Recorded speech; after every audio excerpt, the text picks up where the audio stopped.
So once I left my abuser, I thought life would be much easier and I could just rebuild it and everything would be fine.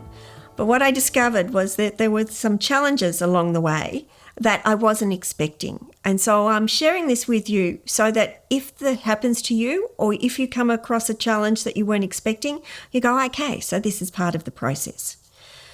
The immediate ones that I found was that once I was living by myself, I had a real fear of leaving the apartment. So the building was sort of semi-secure. My car was in a semi-secure garage. The rubbish room was in the garage, so it was semi-secure.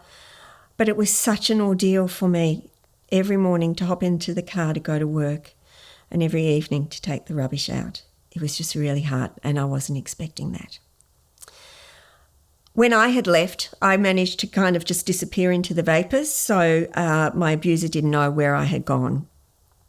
Unfortunately for me, one of the utility companies accidentally gave him my address.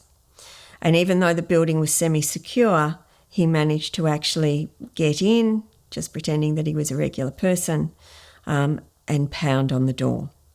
And I was really lucky that it was quite late at night, and I thought, I'm not answering the door to anyone. And then my dogs just went nuts, and I knew that it was him. And I went to the window, and all that barking and noise had actually frightened him, and I saw him run out. One of the other really significant challenges that I had was that I could talk to anyone when I was at work. Like if I was talking about work, I could talk to anyone and I'd be fine. But if it wasn't about a work topic, I couldn't speak to men. I'd lost that ability. It took me years to get that back. I would just freeze. I couldn't think of a word to say. I couldn't think of how are you? Nice weather. Nothing. I couldn't have a conversation unless it was about work. There were also other things that I discovered. So if I was, actually it didn't matter where I was, I would always position myself at a table or in a room where there would be two escapes.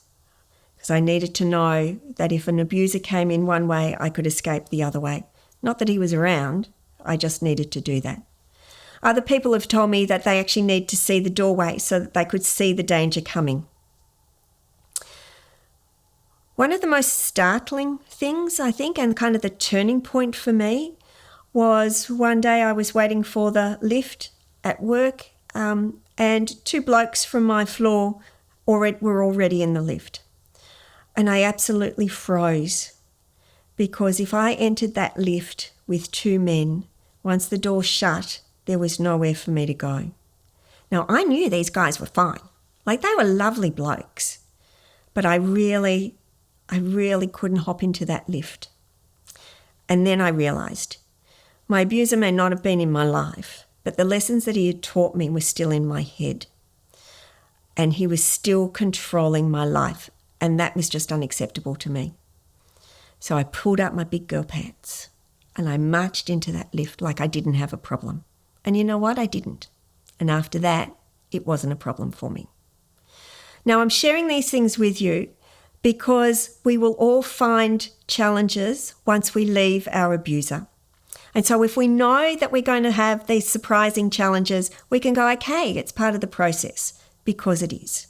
Now, if it's bad for you, if it's affecting your life, please seek counselling, talk to a friend or a family member about it.